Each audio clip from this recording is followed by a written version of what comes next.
Okay, let's unpack this. Have you ever found yourself wondering how ancient traditions, some going back, well, thousands of years, truly stand up against the forces of big change? Like new technology or totally different ways of doing business. Do these old ways just vanish, or do they find surprising new ways to survive and adapt? That's a truly fascinating question, and it gets right to the heart of how societies evolve, doesn't it?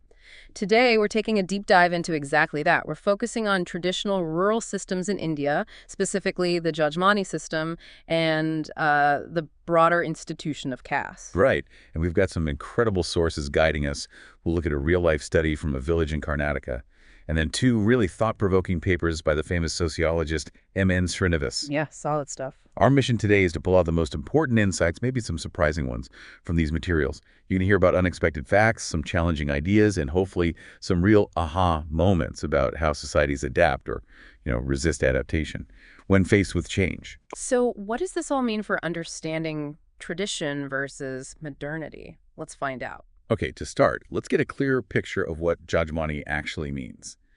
It's a term for traditional relationships in farming communities, especially those involving services passed down through families.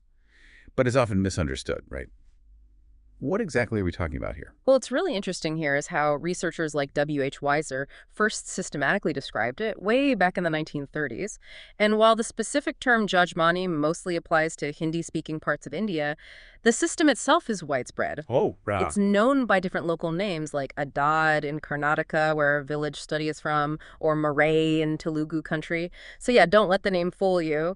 This kind of relationship is, well, a pretty big part of traditional rural India. That's a key clarification. It's not just a regional thing yet.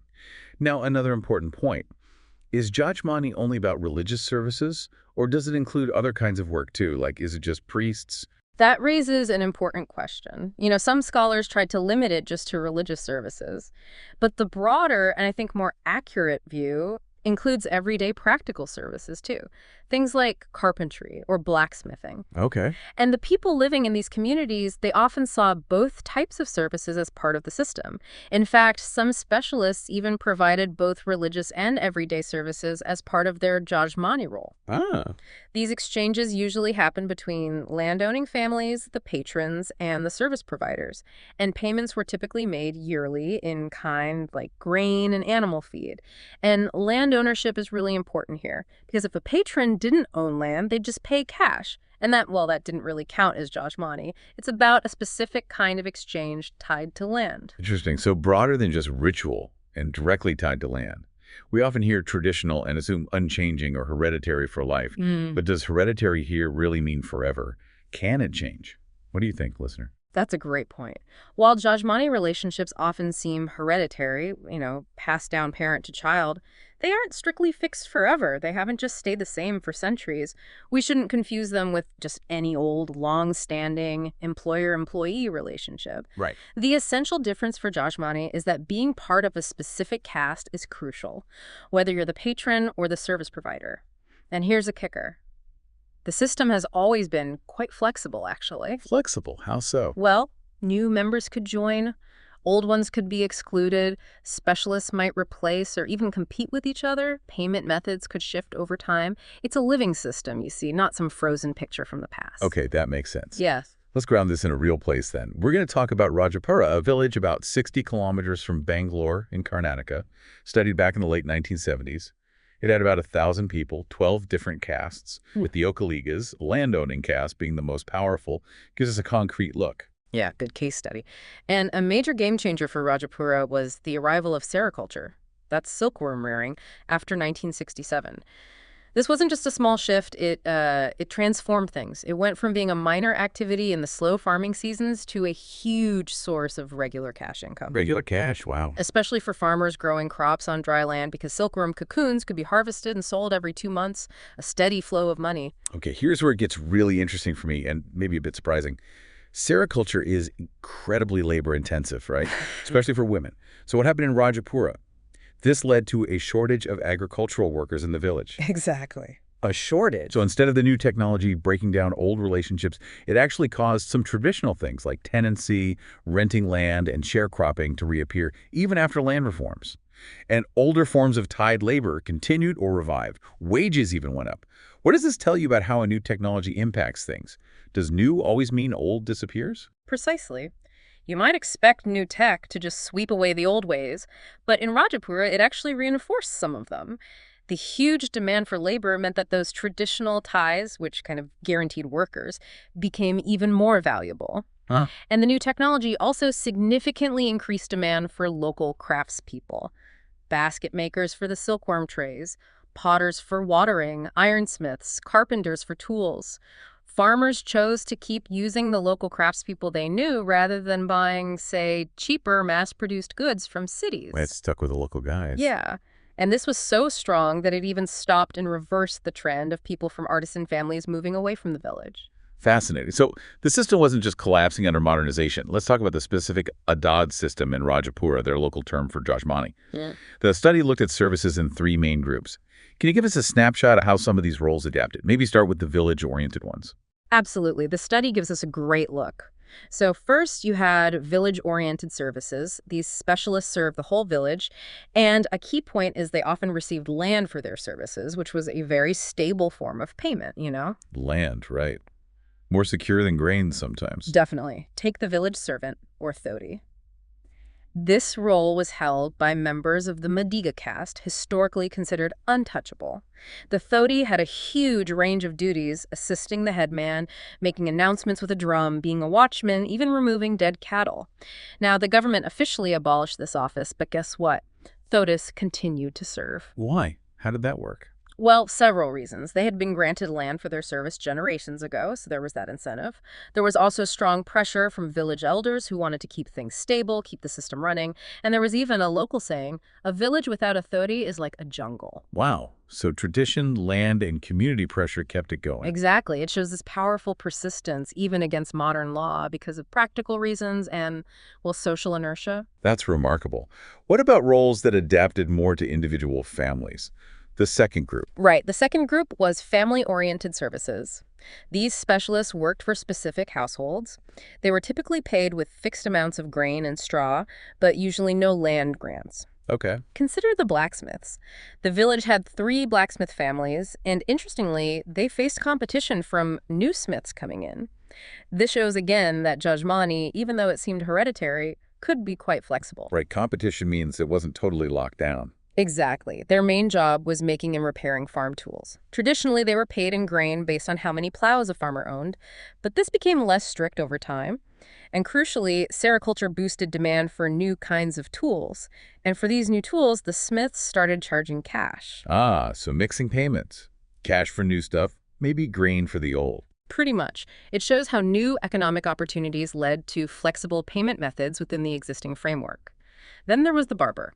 He actually traveled daily from a nearby village. He served most castes, though not the Harijins in Rajapura itself, paid annually with grain and straw. Now, even though younger men were increasingly going to town barbers, many patrons stuck with him. Why? Convenience. Tradition. Both. Convenience was big, having him come to the village. And also traditional beliefs, like the need for a ritual bath after a haircut, which maybe felt more right when done traditionally. So convenience and cultural practice helped this traditional service persist, despite alternatives. Makes sense. So some adapted payment, others persisted, partly due to convenience and belief. What about the third group, the ones blurring the lines between village and family? Right, village and family-oriented services. The washerman is a good example here. They had duties to the whole village, like helping with deity processions, but also specific tasks for individual households, like cleaning certain types of clothes. They faced competition too, but continued, paid in both cash and kind. And the musicians. Ah, yes, the musicians. A team of halayas and marigos. They played at village festivals and funerals. But interestingly, for weddings, villagers started hiring professional musicians from towns. Why the shift for weddings specifically? 2 main reasons came up. Modern music preferences, people wanted newer styles, and also just practical stuff. Often, multiple weddings happened on the same day, and the traditional team couldn't be everywhere. So this shows a clear case where changing tastes and practical needs led to a decline in one specific part of a traditional role, while other parts continued. Okay, so putting it all together from Rajapura, Yeah. what's the big picture here? Did sericulture, this big technological and economic shift, completely break down those traditional attitudes of mutual dependence, like some theories might predict? Well, if we connect this study to the bigger picture, the answer from Rajapura seems to be a pretty resounding no. Sericulture definitely brought more cash into the village economy, monetization increased, no doubt. But it didn't just destroy those traditional relationships of mutual dependence. In fact, in many ways, it kept service specialists busy, even busier year-round. So the system adapted rather than broke. Exactly. The Jajmani system, or adade there, adapted. It showed incredible flexibility. We saw hereditary succession wasn't always rigid, payment formulas shifted, cash payments for new services popped up right alongside traditional grain payments. Why do you think both sides, the patrons, the landowning families, and the specialists, continued these relationships, even when there were other options or maybe payments were sometimes late, as the study mentioned?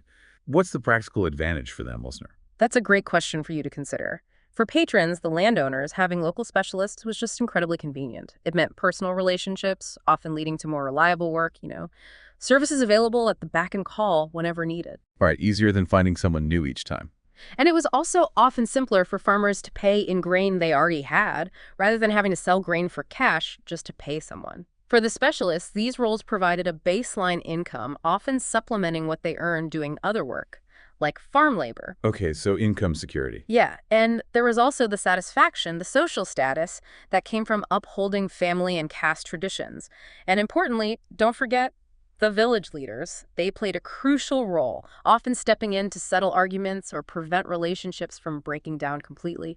They often wanted to keep the status quo. Maintaining stability. Exactly. It really makes you think about the enduring power of tradition, doesn't it? How it can absorb new things, adapt, and persist for very practical reasons. Definitely.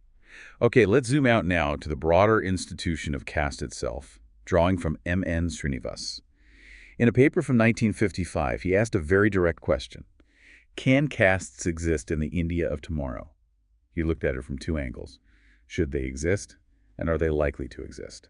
What was his initial take on whether they should disappear? Well, he noted something quite striking. Only a tiny fraction of people in India, back then anyway, truly wanted the caste system to vanish completely. The vast majority, especially in rural areas, didn't. For them, caste provided concrete benefits, a network of kin, friends, a shared culture. He even suggested it function almost like a social safety net, a sort of welfare system in some ways. So not something people were eager to give up easily. Not at all. And this presented a huge challenge for reformers. How do you convince people to abandon something that feels beneficial or necessary? And then there's this gap he pointed out between talk and practice. Many leaders publicly spoke against caste, advocating for a casteless society. But their actions often suggested otherwise. Right, like choosing government ministers based on caste calculations to secure votes. It became a tool in politics. Even universal adult voting rights, which you might think would weaken caste, seemed to actually strengthen it in some ways by making it a ready-made basis for political groups and representation. So what did Srinivas conclude about the sheer strength of this institution back then? He was pretty blunt. He said it had prodigious strength, immense power, and wouldn't die easily. He acknowledged that laws against untouchability did have some effect, mainly because educated people from marginalized groups, Dalits or Harijans, fought to enforce them. But this often led to increased tension, even violence. Srinivas suggested, rather grimly, that this kind of struggle was perhaps a necessary step for those constitutional rights to actually become real on the ground. It wasn't going to be a smooth transition. A painful process. Now, fast forward to a later paper from 1999, Srinivas makes an even bolder claim. He argues that the traditional caste-based system of production, how basic needs were met, is rapidly breaking down. The end of a millennia-old social order. How does this connect to Jajmani and what we saw in Rajapura? This is a really crucial distinction he makes. Historically, village economies were very local, cash was minimal. Economic relationships were deeply embedded in social life, often inherited, multi-stranded, based on more than just work. Hierarchy was expressed through ideas of ritual purity, yes, but also very practically through land ownership. This led to the idea of dominant castes, those owning most land, having numerical strength and thus village control. And bonded labor was part of that old system, too. Yes, tied labor, often linked to debt, was another feature. Legally banned, but aspects of it persisted. This entire traditional system of how people produced and exchanged goods and services was fundamentally built on caste roles. So the big shift Srinivas identifies later is from status to contract, right? Moving from inherited roles fixed by birth to more market-driven transactions. Is that the core change he saw happening? Precisely. He argued that this system, where your economic role was largely fixed by your caste status, was on its way out. Why? Because of new technologies and modern institutions, influenced first by British rule and then massively accelerated by independent India's goals of democracy, equality, and social justice after 1950. Can you give some examples of those impacts? Sure. Think about new technologies and products. Mass-produced cooking oils started replacing the traditional oil presser caste's role. Plastic and aluminum pots replaced traditional clay ones made by potters. Factory tiles replaced local tilers. Refined sugar replaced locally made gur. Everyday things changing the economic roles. Exactly. Even essential service providers like barbers and washermen had to adapt. They started using safety razors and modern detergents, and increasingly they were being paid in cash, not just grain. Their old methods were just becoming less relevant or efficient. And the agricultural changes. Right, the agricultural revolutions. The Green Revolution brought high-yielding crops and intensive farming. This boosted production hugely, but sometimes disadvantaged poorer farmers who couldn't afford the new inputs. Then the White Revolution boosted dairy and poultry farming. This, along with rising food prices generally, significantly increased rural wages. And tractors started making traditional bullocks less essential for plowing, impacting related services. And migration played a role too. A huge role. Migration, both seasonal and long-term, from poorer areas to richer ones or to cities, became much more common.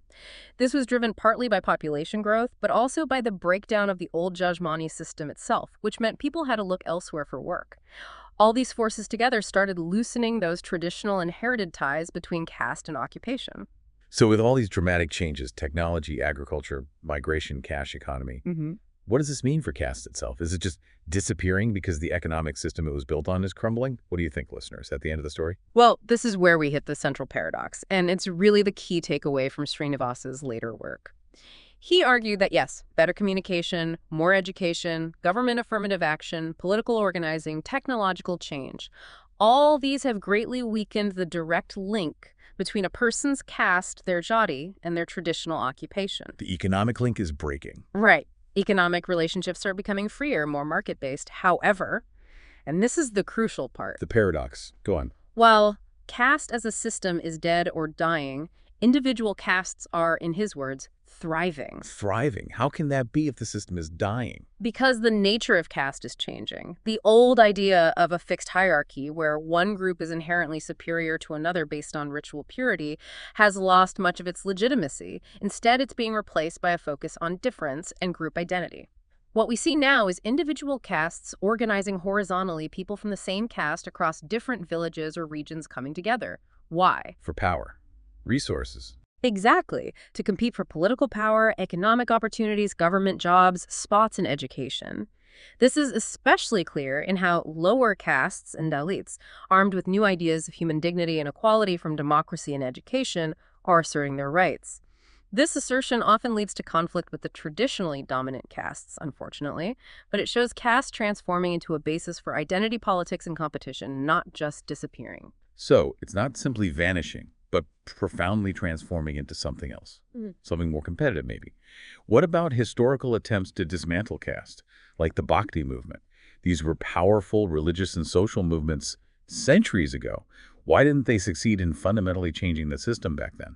That's a really important historical question Srinivas addresses. Why did earlier ideological attacks from Buddhism, Jainism, and later the medieval Bhakti movements, which often preached against caste hierarchy, ultimately fail to dismantle it? His argument is essentially economic. They weren't backed by a real alternative system of production that could function without relying on caste-based labor. They challenged the ideas, but not the underlying structure. Pretty much. They focused primarily on challenging Brahmanical authority or the idea of inherent hierarchy. But at the village level, how people actually produced their food, tools, clothes, the economic reality remained tied to caste roles.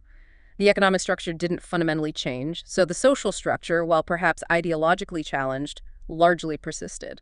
But now, with modern technology, new institutions, market economies, you're saying it's fundamentally different this time. There's a real economic alternative now. Yes, that's the core argument for why change is deeper now. The combination of completely new technologies, new ways of organizing society based on principles like democracy and legal equality, and new ideologies of human dignity.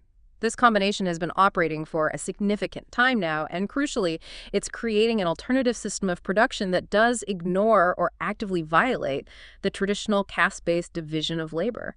You don't need to be a certain caste to drive a tractor or work in a factory. That makes sense. It's the economic shift underpinning the ideological one. Finally, let's touch on India's rising middle class. How do they fit into this complex picture of caste transformation? Good question.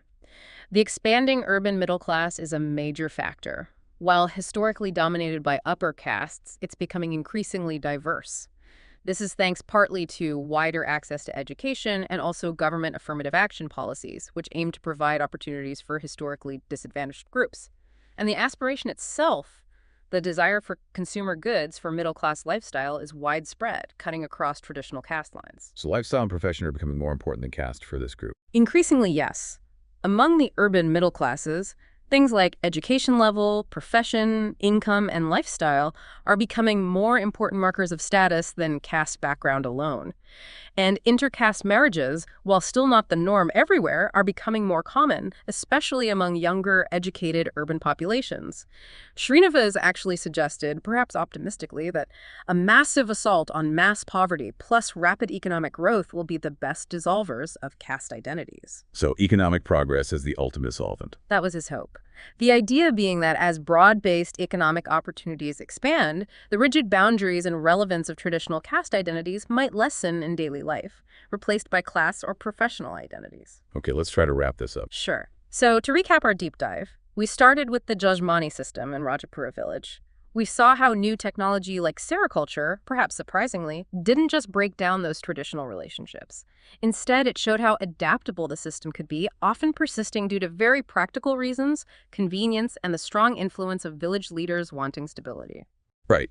Adaptation, not just collapse. Yeah. And then we zoomed out to the huge institution of caste itself, using M. N. Srinivas's insights. We saw its incredible historical strength, its prodigious strength, and how, despite legal changes and ideological challenges, it continues to shape Indian society in profound ways. The central paradox became really clear. While the traditional caste-based system of production is indeed breaking down due to modern forces, technology, markets, new institutions. The economic base is eroding. Exactly. Yeah. But individual castes themselves are not disappearing. Instead, they're transforming, flexing, finding new life, even thriving in new competitive ways within a democratic framework, asserting identity, competing for resources. Yeah, it demonstrates powerfully that social change is rarely a simple linear process, is it? Old structures don't just vanish neatly. They evolve, they twist, sometimes in very surprising directions, intertwining with new forces. Understanding these nuanced ways societies change is, well, it's crucial. Absolutely. And it leaves us with a really thought-provoking idea for you, the listener, to consider. If caste as a rigid hierarchical system is dying, but individual castes are still very much alive, maybe even strengthening as identity groups for political or economic gain, what does a truly equal and maybe casteless India look like in the future? Is that even the right goal anymore, or is it about managing difference fairly? And what role do you think continued technological advancements and changing social values will play in this slow, often difficult, sometimes bleeding, as Srinivas put it, revolution? It's a conversation that is